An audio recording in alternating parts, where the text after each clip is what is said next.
Hi everybody, I'm Audrey. Welcome back to another episode of ARCC's Resett TV Talk. I'm here with... Ehsan Hazaveh. I'm super excited for this episode. You are one of the most challenging iron sharpen iron kind of dynamics that I have, and I've grown a lot but also been pushed a lot. But today we're going to focus less about the fact that we work together and the more about what you do, what you have done, and how you got into this position, how you propelled. And so I really wanted to honor the fact that when I was researching a lot about you, I saw that there was one thing that has remained consistent is your desire to always capture what feels like goes unnoticed. Your style has changed. The way you edit your photos has changed. What you take photos of, as well, I noticed, has changed. But your heartbeat has always been consistent. And what your goal, at least from audience perspective, I don't know if it's the same as you, like what you would say. But when I was looking at a lot of your content, it felt like your desire to allow people who don't often get acknowledged an opportunity to speak, an opportunity to share. That has always been what you have desired to do. And I think that's amazing. I think that's incredible. And I really wanted to honor you for that. But before we get into any of your work or any of your exhibitions, tell us a little bit about yourself. Where are you from? What do you do? And how did we meet? How would you say our first interaction was like? What was your first impression of me? Oh, that's actually... But answer that last. Okay. Yeah. So I'm originally from Iran. So let's get back Salam. to the second part. Okay. Salam. Yeah, so I came here to New Zealand to continue my study in 2018. So yeah, and I finished like last year. And I joined ARCC as what's my role? Media and communications manager. Yeah. So yeah, and I remember like when you had an interview at the office, but the I think the thing that I have in mind is like the moment that you start, talking. I was like, oh, this sound is so distinct. This is so cool. I was just like, well, I did not get that vibe. I was so scared. I had no idea where I stood with you in that interview. I was like, because you had your legs crossed, you were like staring at me, and Point was like, how are you? Oh my gosh. No, I wasn't in the interview. Yeah, you were. No, you were talking with... No, when I gave my CV and we were sitting in the office, and you were like, yeah, so what do you feel like you could bring to the table? What do you do? I see you work in advertisement. What could you offer ARCC? I think it was after we already, got you. No? No. Okay, so my bad. It's fine. Yeah. So, yeah, what was the question? Your first impression. Oh. Distinction. That's it? Yeah, I think we wanted to have a role that someone to take care of our social media. Yeah. But because you had and have all this other talents, we wanted to include or basically open a position based on your talents, which is like hosting this Resett TV and, having lots of voiceover, and then... That is funny. It's funny that Faisal always brings that up, and it kind of makes me shy. But it's been a privilege to come alongside you and work with you, but also be, I feel like, a little sister that kind of annoys you and follows you around and always asks you dumb questions on how to do stuff. Because I didn't go to school for half of the jobs that I do, so there's a lot of things that I'm like, Ehsan, how do I do this? What is going on? So it's been awesome, and thank you so much for that. I really wanted to set up a background so that when we delve into more of your work, it kind of makes sense. But when I was looking at your earlier photos, like from 2023, you started moving towards a lot more quite opinionated, using your photography to be quite confronting and quite political or quite forthcoming, whereas earlier on, it was photos of your niece, it was photos of food and different things that you had traveled around, it was photos of you as well overseas. So what made you want to shift and speak about things that could be a little bit more confronting and harder? What made you want to take that kind of position through your photography and or your videography? Yeah, it's a really tough question because it's just, the answer gonna be long, but I That's try to okay. keep it short. Yeah. Yeah, so I think photography has been a way for me to connect with the world, So, Yeah. I mean, without my camera, it's just I'm so disconnected. This is Oh, how okay. I start, you know, like I find a purpose to, connect with other people, even in like not only human beings, like nature, So like it seems that I have a medium to talk with the other side, if Yeah. I mean, I'm not a like landscape photographer, Right. unfortunately, because Yeah. like some sort of people like when I see it like beautiful landscape, I say, oh, that's cool, and then just go. Keep going. Yeah. Yeah, Yeah. Yeah. Yeah.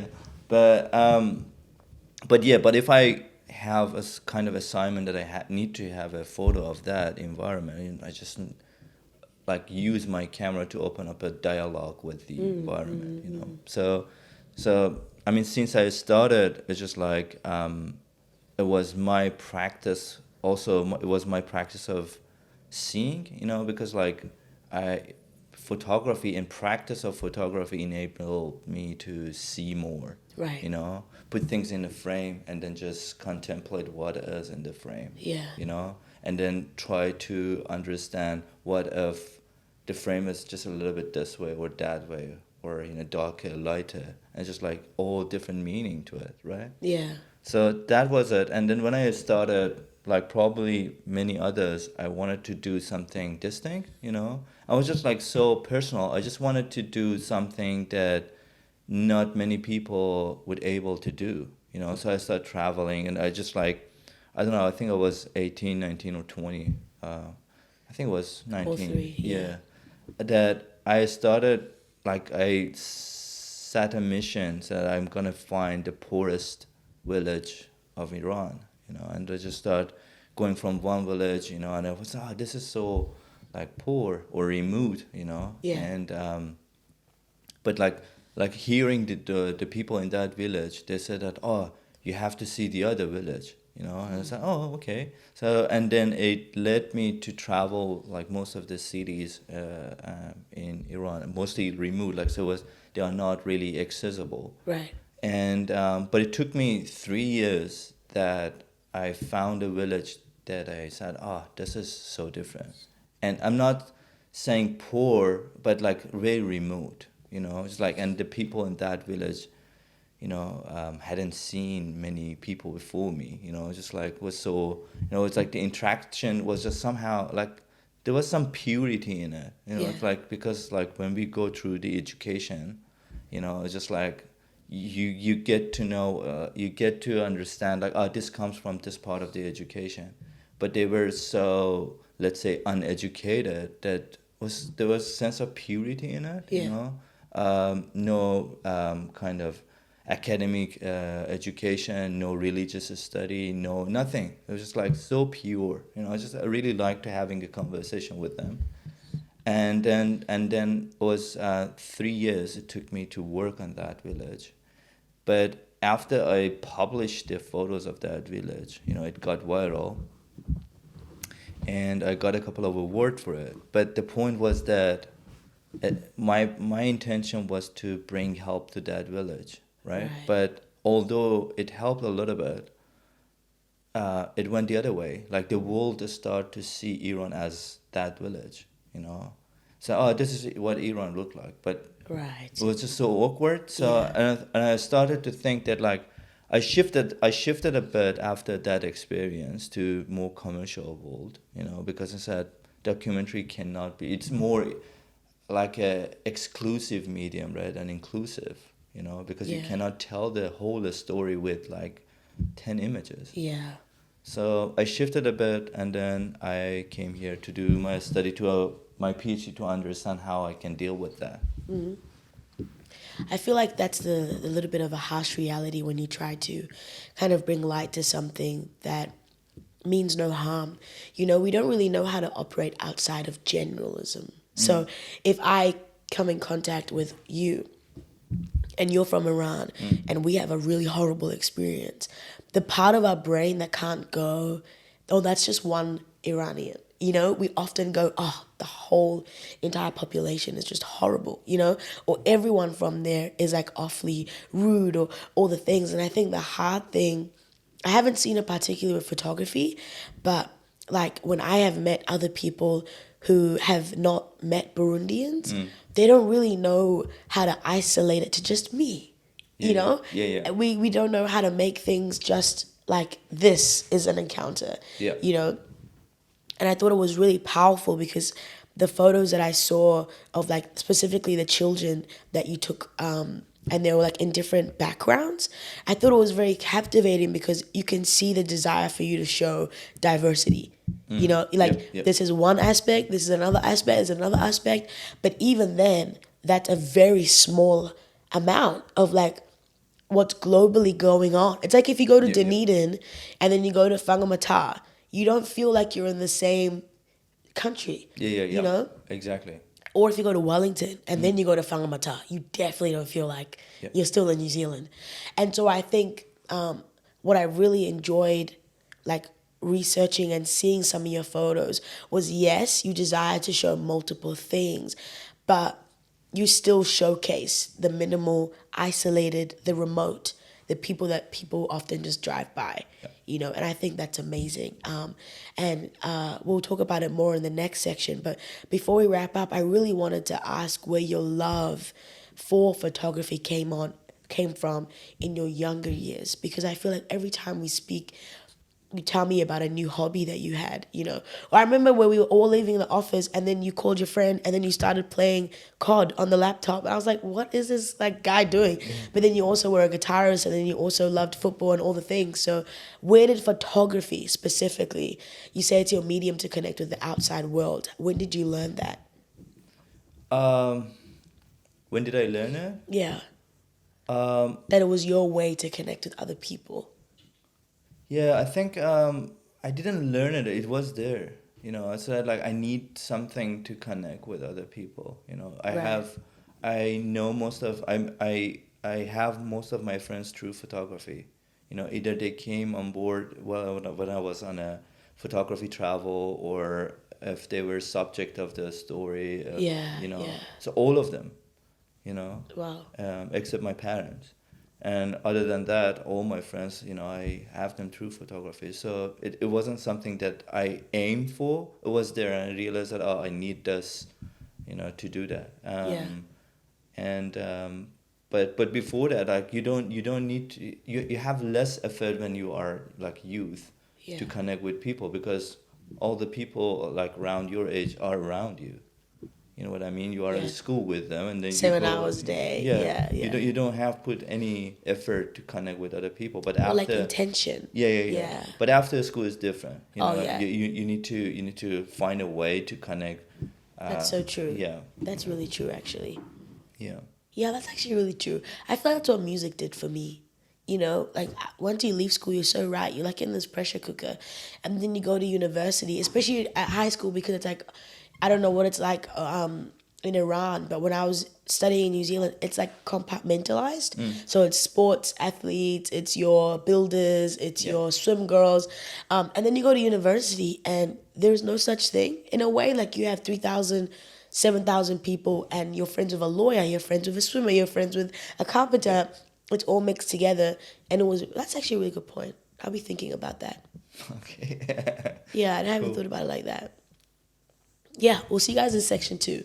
This has been part 1, and I'm super excited to break down more of what it takes for you to meet people, what it takes for you to put together the different exhibitions. We all had the privilege of going to one of Ehsan's exhibitions in the city not too long ago, like halfway through last year, I think. Yeah, the whole workplace went to that, and that was really, like I said, confronting. It was very opinionated, but you didn't say a word. And I think often people connotate being outspoken with speaking, you know. But you said a lot of things through photos, and it was very emotional. So we'll talk about that more. See you guys then.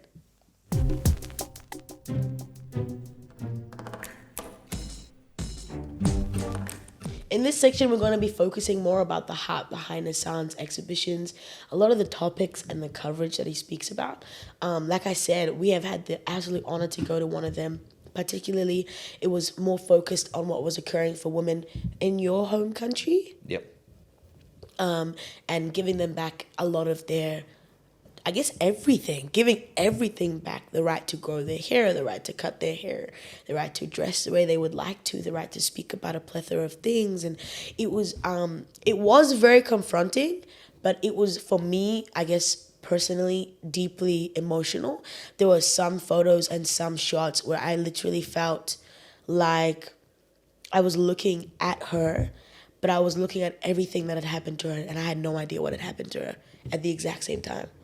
And I think to truly capture something like that cannot be taught. I think photography almost has a harder job if I was to compare it to my love of music and when I go to a lot of music shows, because in the music world, you're working with a lot more that can provoke people. You know, I can provoke you, or I can entertain you, or I can seduce you, or I can satisfy and impress you. Maybe you can't sing, or maybe you can't sing like this, you know? Or if there's a band and we do things and we reach this high, you know, there's a lot to work with. Whereas I feel that with photography, you have a moment, you know? And yes, you have incredible lighting, you have incredible post-production, all the things, but to bring to life a whole story in, like one of your favorite artists said, 24 shots, right? What happens after the 24 shots? Yeah. What happens before it? For you, how do you go about deciding what makes these exhibitions? How do you go about deciding what brings to the table everything you're trying to communicate, you know? Or is it kind of a difficult process? Yeah, I think each exhibition was different. And Right. also, part of it was just like me exploring the world and offer to other people what I went through. You know, part of it was just really, taking people on the same boat on my journey, right? So, as I said, like I work on that village for 3 years, and then I stopped working on kind of documentaries till I wanted to, because when the other party is involved, you have to somehow think about to protect them, because at the end of the day, it's their photo going out. You are standing on a really secure place, so you need to really careful not harming them, or at least the least harm possible, because we always think about, oh, okay, I take it as photo, and then for example we're gonna raise fund this amount, and then you only see this part and you get proud of yourself, but there's other part, that you change the image of not only that person, whoever associated with that type of person, so you need to really careful about these concepts. And so I switched a bit. Rather than having me as a photographer and focusing on others, I switch on a more collaborative way of telling a story. Okay. So, like if I want to work on your story and say, okay, I have like a skill set of like, I know the light, I know the composition, blah, and you have the story, let's work together and to tell this a story. And so what happens is that you tell me your story. I said that I question you. I said, do you know, if you say this part of your story, people might read it differently and see you as this. And I said, oh yeah, so let's just do it this way. So it takes takes way longer to produce something. Because it's kind of educational for both parties, both photographers and the storyteller. And what happens is that, like, when I came here, I just wanted to focus on people who experience a saddened like environment. Like, that's why I found, like, okay, I said, I myself am an immigrant, but like I made a conscious decision to come here. I know like how to, I did a lot of search and research on New Zealand before I moved in, so I was ready. Right. Almost. Other people aren't. Yeah, but when you are, for example, coming from a refugee background, UNHCR tells you, like, okay, this is the country, and you have no idea. So what is that? Like, I've interviewed A lot of people. Yeah, Yeah. like I interviewed a few like former refugees, and they had no idea where Same. was New Zealand. Yeah, You know? yeah. So how could you prepare yourself for that country? Yeah, but I feel like even when you are prepared to the fullest extent, you're not. You know, Yeah, yeah, because yeah. nothing ever gets you ready for the environmental influences. Yeah. You know, and like when you're unfamiliar in a place, because it's stuff that you can learn online or you can learn through people, and then there's stuff that people do that they don't know they do, and they don't know that it's part of the culture. Like for me, it was like, i.e., taking shoes off in the house. A lot of Kiwis don't do that. Like they really don't do that, you know? But nobody stood there and told me, oh, you don't have to take your shoes off in the house. You know, it was one of those things where you kind of observe, but you go, oh, people don't do that. Or people don't kiss each other on the cheek twice like it is back home, you know? Or you could go over to your friend's house and you don't have to say hi to the parents. You could just go to their room, you know? Yeah. Like different things like that that don't get spoken about or like made known, you can't really prepare for. Yeah, yeah, I agree. Yeah, but like to some extent, you get ready, right? Yeah. Yeah. But it was, my personal interest is how these people, interact, and Yeah. how these people try to integrate or resettle in a new environment. Yeah. And how they call the new place home.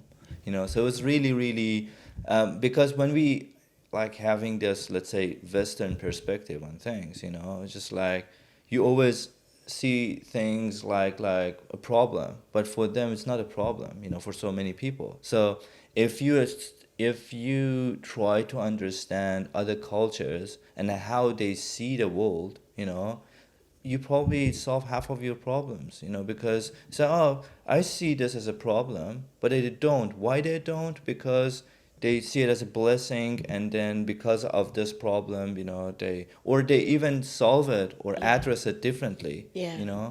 So I like some of my issues, got solved because I got to know Western kind of perspective. Yeah. Yeah. And now I developed some of the challenges some of the challenges that I went through. I said, oh, okay, so the resolution for this is in my culture. So I can address this that way. So Yeah. and I got this all by actively hearing from other people, Yeah. right? Like it's different than when we talk and then just talk. But when Yeah. you have a medium, like it can be like writing. When I'm gonna write about your story, I listen like on another level, more. I listen more carefully. So when I start doing photography, it's just like I'm hyper focused. Yeah. That's where I learn also. So yeah, and then I try to. So the process is that when I go through this collaboration, when it's done, we go through the co-curation with the participants, and then which is really probably the toughest part is that when you go through the curation process with the participant, they Yeah. normally get rid of most of the interesting photos.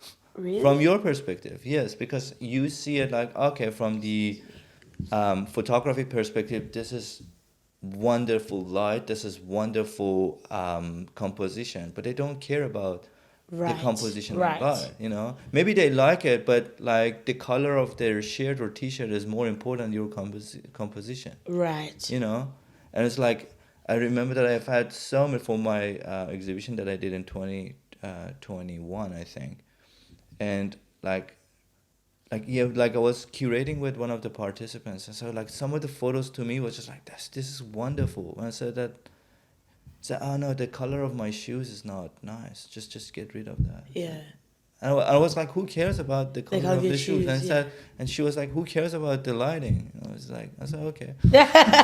Fair point. Yeah, it's a fair point, right? Yeah. But anyway, it was her photos that going to be on the wall, not mine. So her opinion is above me, unless we trying to do it on another approach that I don't care about their opinion. It's just like this is me, and I Yeah. take basically I steal a photo from you and then put it on the wall. Yeah. You know. I rob you of your story. Yeah. Yeah. Which is definitely not the point. Yeah. Yeah. But it's really really hard thing to do. It seems like ethical and like maybe easy to do it, but it's like I wrote a PhD on it. So you can imagine how hard it can be, and there are so many A questions. little flex there. Yeah. I wrote a PhD on it. Okay, anyways, Ehsan. Moving on. We're going to go to the third section.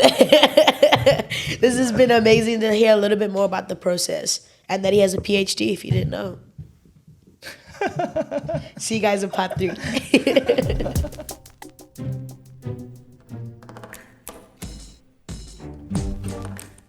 So for this last part, I would really love to focus on those who may look at your story, look at what you've accomplished, may look on your Instagram, your website, etc., and desire to get there, but they don't know where to start. So they see the end goal, they see the vision, but they have no idea how to kind of like take it up.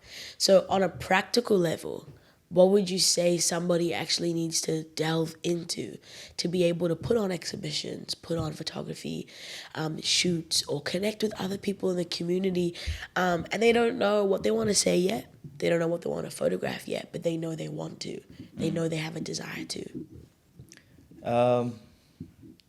It's kind of interesting that because nowadays everyone's either a photographer or they want to be a photographer. It's a medium. Just like I think even this week, like I've seen 10 new people and 8 out of them said, "Oh, well, I wanted to, I wanted to either start my podcast or like doing photography, or Yeah. make my photography better, right?" And also the thing that is not right is that most of the people go to the technical part of the photography. Okay.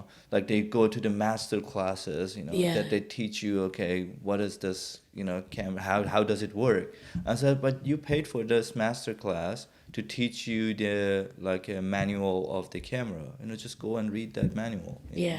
It Yeah. doesn't really matter. Yeah. It's just like I remember that when I was really confused when I was younger, like around I don't know 18, and I asked like one of the like great photographers that okay, so What do I do? Yeah, because I had like so many photos that very well composed. Yeah. The lighting because I could see it, but I knew that something missing. Yeah. Yeah. And I didn't know how, and then. So I asked, the other person said, just go and read books. Just forget about photography. Just, I didn't get it till like recently maybe. Yeah. Because when you read, and try to visualize, and then say, oh, okay, capturing that, image, it's not a hard thing to do. Yeah. You need to understand why are you going to learn photography or you want to take photographs. Yeah. This is the most important thing. Yeah. And put your camera on auto mode and just go and take it. Yeah. The story that you want to tell is important. Or for some people, it's just like me, it's just like a way of connecting with the other world and understanding, and and also it's training your brain and your eyes to see things once more, because this is our nature. It's a survival mode that over time, when you see like a car, it's just like you pass it, and then your brain doesn't go through all the process of like, okay, this color and then wheels and windshield and this kind of details that make a car. Yeah. To save like calories. Yeah. Your brain said, oh, okay, I've like with a glance at this is a car, and just completely remove it, and you never get to see that car again, like with details, unless you actively practice on seeing. This is what I don't carry my cameras unless I'm on a commission, right? Right. But every single day I practice photography. I just look at things. And also another great example when I was traveling to find, let's say, the remotest villages, because it's physically hard, but everything is new, so that you can take a photo and it's great, you Yeah. know. Yeah. But like one of the my teachers, photography teachers, said that like good photographers can tell a story like in their bedroom and in the yard. It's just like something like really close to you, and then the story of your family. You Yeah. know, it's really hard to tell the story of your family, because when you go through it, it's that like it's There's a nothing lot. here. Yeah. I mean, first you said it's not here, and it started. It's too much. You cannot. Yeah. You know. Where do I start? Yeah, but if I don't know you and I Yeah. just get into your house and everything is new for me, I say okay, fascinating. yeah, and I take a photo, and then that's it. And it's not knowing is a blessing, because it's that like I know you for 10 minutes, I Yeah. can tell the story of that 10 minutes, but I was with a family for like 30 years, you know. Where do I start Yeah, even, you yeah, know? yeah. So practicing with your like something around you, your surrounding environment is the best way to start. Or like I was also talking with a street photographer, and then we were talking about the type of camera that they should Yeah. use. And then like one of my friends said, oh, this is a small tiny camera, is really good for street photography, because we can hide it somewhere and just take photos. And I said, this is not nice, because and said, no, but it's not real if the subject feel the presence of the photographer, so they don't Yeah. act normally. But the idea is that if I have my camera around you for 10 minutes, you're gonna notice me. But Yeah. after 10 minutes, it's that I have work to do. Yeah, Just yeah. you completely forget about someone recording you. Yeah. So, but after that, it matters. Yeah. After that 10 minutes, you need to create this intimacy somehow with whatever you're taking photograph of. So you just be around that subject, and then be curious. Yeah. This is where you should start, I think. Yeah, Yeah. because that's the one thing I think a lot of what you're touching on is that you cannot teach passion. You can't teach a heart. You can't teach a drive, and you can't teach the level of like, because often when I find the difference is, there was this artist that I was podcast interview. I totally forgot his name. I think his name was like starts with Rick or something. And he has been credited for some of the most insane musicianship and working on songs like globally. He doesn't know how to play a single instrument. He has never played a single instrument. Rick. I don't. You know, with the long beard. No. white hair, Yeah, wears yeah. board shorts, and sits on a chair. Yeah. He has never played anything before, but he talks about his ability to hear things. Yeah. And I think that speaks to a lot of what people often think you can go without when it comes to art. You really have to have a part of you that cannot live without it. You know? Yeah. That was for me, when I was overseas in the States, was the hardest part, was not having my guitar. That was the hardest part. Was like, oh my gosh, I have so much to think about and to process and to go through with God, and I can't do it because I don't have a guitar. That's so silly. But for me, it's so innate to so much of what I do. It's innate to my mental health. It's innate to my physical health. It's innate to my emotional ability and like where I'm sitting. And I think that a huge part of anything related to photography or art, you need to want to like tell people's stories even if no one was looking. If no one came to your exhibition, if no one came to my gigs, if no one listened to my music or congratulated you and acknowledged that you have dedicated your life to studying and commentating on other people's experiences, would you still go after it full force? Or is it only when the accolades come that you have this like, oh, I've got to do everything I can? I think if that's where you're at, then you're in the wrong business, because like you will get your accolades 15 years afterwards, or you may never get it, And so that's what I really enjoyed coming under you, especially when we work with a corporation that is still growing and still coming off the ground, is that like you give yourself totally to everything that you do. You delve into it and you give 125% if it means that the one person who does watch this gets to say, that was incredible. Whoever edited this, whoever designed this, whoever took this photo. he took it with authenticity. And I think that's one thing no one can ever take away from you, is you are truly complicated but authentic. But it's been so much fun.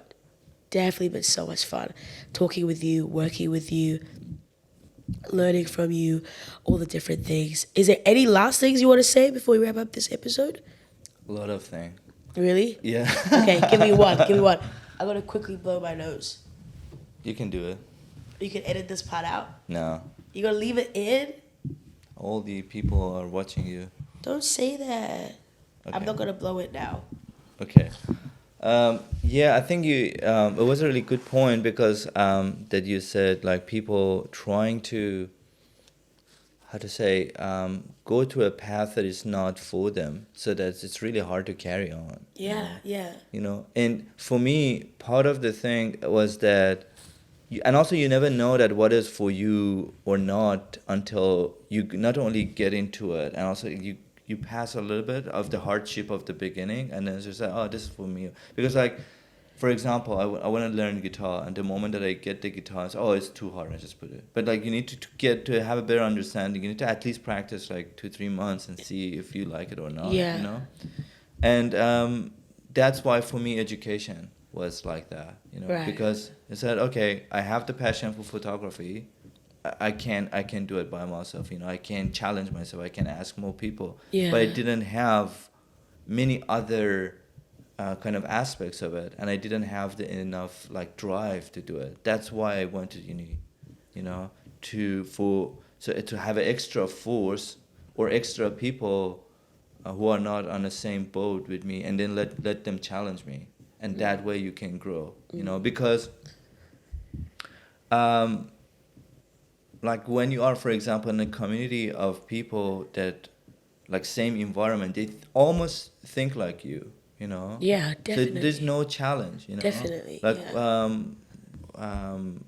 Birds of a feather flock together. Yeah, so it's better to go a little bit out and then seek, like, for example, like, I started with, like, learning engineering, right? And then, so it was so mathematical. Yeah.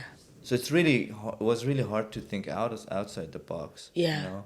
And then, because to overcome that challenge, I did another degree on fine arts. You know, it was so intense and hard, Yeah. challenging. You know, to just overcome, to just go move a little bit of this perspective to say, okay, like in everything in the like let's say Islamic art, it's like even this, it's just symmetry. Calculated. It's symmetry. It's math. Yeah. It's completely mathematics. Yeah. Right. Yeah. Thinking out of it, like, so I my thesis for masters was like surrealism and this kind of stuff. I love surrealism. Yeah, it was just like I couldn't. It was just like so hard for me to have the brush and do this. Just, Yeah. you cannot do that. My hands were shaking like doing this. You want to get the ruler out, paint towards the ruler. Yeah, but now I have the both. Yeah. When I need to tell a story, at least I can communicate with more people. Yeah. I know, like, when someone, like, does this kind of art and how they think, and then if this is the pattern is like this, you know, I can communicate with, like, a broader range of people. So it's better to try also different things. This is what I wanted to say. Definitely. And it teaches you how to acknowledge what it takes to do different things. Yeah. Because when you're only operating in what your passion is, you believe this is the hardest and the greatest thing on the planet. Yeah. And you, like, disqualify other people, or you look down on other people, or you think that, oh, because you're a math teacher, you don't know what it takes to go after things that you love and be driven and stuff. And it's like, no, well, have you tried to teach 7-year-olds lately? Like, it's hard, you know? Like, you have to be so creative, you know? You have to keep their attention, you know? And you have to design the room, and you have to work with people. And so I think definitely what you're saying, like, is so true. Like, exposure. Get uncomfortable. Yeah. Go talk to people who you would not talk to first, you know? Recently at my church, we have a lot of people who are on the spectrum, who are autistic, who have Asperger's. And, like, that was really challenging for me internally in terms of, like, my own prejudices towards those people. And, like, it's been so much fun talking to them, because you never don't know where you stand. People on the spectrum are completely blunt. You will always know if they're upset, if you've upset them, like, where you're at. And that really taught me communication style. Could I have learned that with other people who are more blunt? Yeah, definitely. But I think God used it to show me that the people that I've excluded as being incapable of socializing, I am learning how to socialize. Because imagine if you're on the spectrum, right? You have to learn how to read people when not a single part of your brain has a desire to, right? That's so cool to me. And I think that's very, like, commendable. Like, it deserves to be congratulated, because if not a single part of your body has an emotional unction, but you're learning how to respond emotionally, that is hard. That takes work. That takes getting up every single time. That takes getting it wrong. And you have to be creative. And it's forever changing, because every single person you talk to desires to be spoken to differently. Yes. So you're taking one like blueprint and going, oh, okay. You don't get offended easily. I can be honest. Or, oh, she's about to cry. What do we do? I don't know. Look away. Okay. You know? Yep. And so I think that's amazing. That was a good final point. I'm glad you chose that one. It's been amazing, guys. Thank you for sitting through my nasally nose and my disgusting voice. Thank you, Ehsan. No, it's whatever you do, it's beautiful voice. And you said Wow. it's a blessing to have that. I don't know what to do when you compliment me. It's kind of weird. Just take it. Okay, praise God. We'll see you guys in the next episode. I'm so excited to be back and give you guys more episodes. So we'll see you guys soon. Say bye. Bye.